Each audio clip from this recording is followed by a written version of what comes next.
Hey everybody, Unstable Gamer here, and welcome back to Marvel Future Revolution. In this video, we're going to talk about how best to prepare, or really hoard, for the future. I'm talking about Eternals, I'm talking about Magik. We've talked about Magik before, but we have new information that's going to help us with Magik. We're going to go ahead and talk about that. But first, before we do, if you're just now finding this channel and you want to stay up to date with everything Marvel Future Revolution, consider hitting that subscribe button so you don't miss out.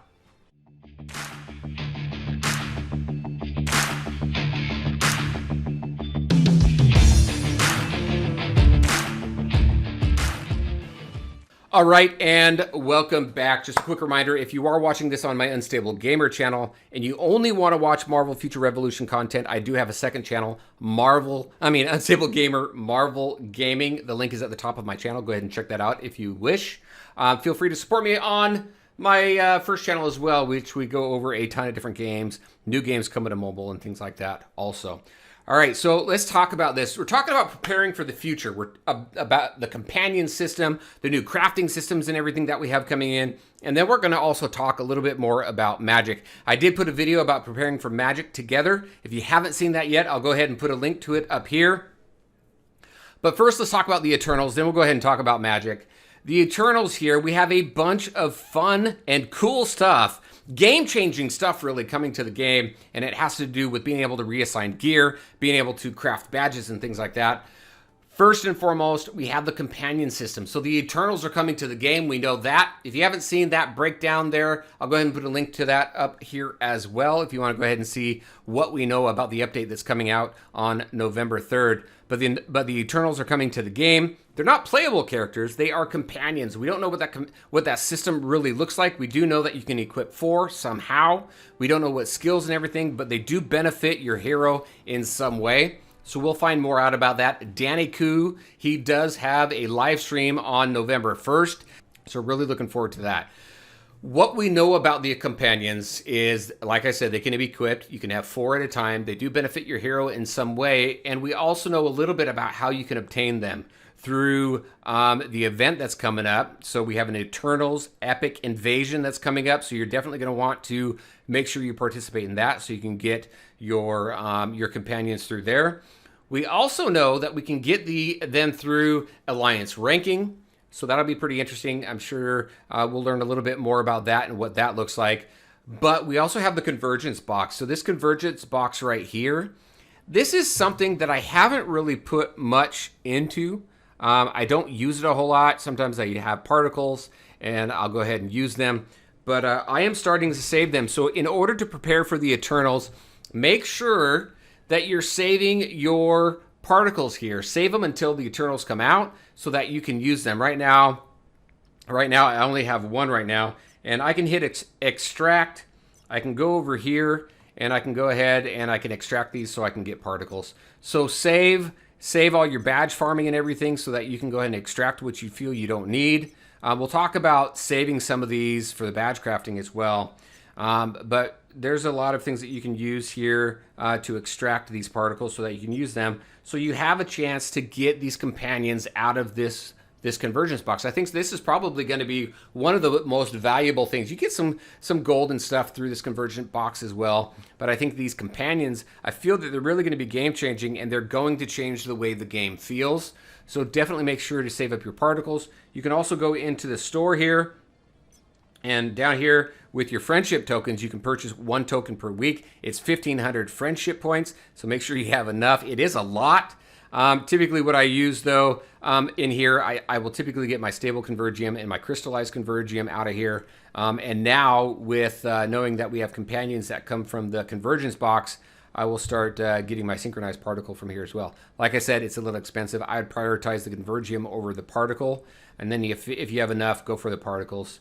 Because there's other ways you're going to be able to get the companions. I'm sure you're going to be able to purchase some, things like that.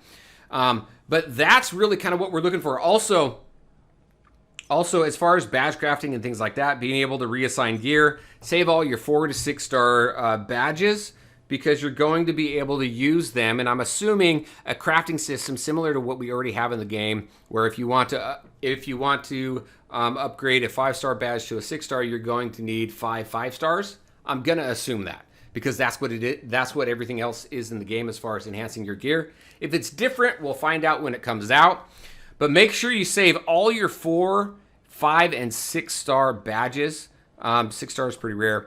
4s you want to keep, and then I typically dismantle my 1, 2s, and 3s. So that's going to help in a couple ways. It's going to help you craft the badges that you want, and also give you enough inventory to kind of figure out how this badge system is going to work, because again, we don't know a whole lot about it. Also, it will give you enough badges. It'll give you enough materials to extract so you can get particles, so you can try and get companions. So definitely keep that in mind, as well as with gear, depending on where you are with gear and what you need. I would hoard all the gear that you can. Same thing with your cores. Right now, I'm going up to 4 cores. I'm not trying to go into 5 cores really, because it has such a low success rate. I just end up losing a lot of materials. So definitely keep an eye on that. So your 4 to 6 star gear, your 4 to 6 star badges, make sure you save that stuff. Hoard as much material between now and November 3rd. But this is also going to roll into Magik. So some very cool benefits that we didn't realize we were going to get until now. So when we have Magik come around, whenever Magik comes, we do know, the only thing that we do know based on an article that we had is that we would have a new hero by the end of this year. Not by the 1 year anniversary of the game, but by the end of this year. So we should see Magik sometime November or December. Knowing that and knowing what we have coming into this game, we have badge crafting, we can reassign gear. So I'm hoarding a lot of my gear, saving a lot of my 4 stars, so that I can reassign some of that gear over to Magik. We don't know how that system works, but make sure that you save your gear so that you can do that. Because what you want to do once you get Magik, you definitely want to make sure that you have as much resources as you can as possible. Get as much gear over there, badges over there, cores over there that you can for her, so you can start off strong and breeze through all the story content and get her up to max level, so that you can go ahead and take advantage of end game content with the new hero that comes into the game. All right, so with that, there's been a lot of questions around, are we going to get a 9th slot, things like that. One thing that I want to remind everybody of, there was an article that did say you will never have to purchase heroes.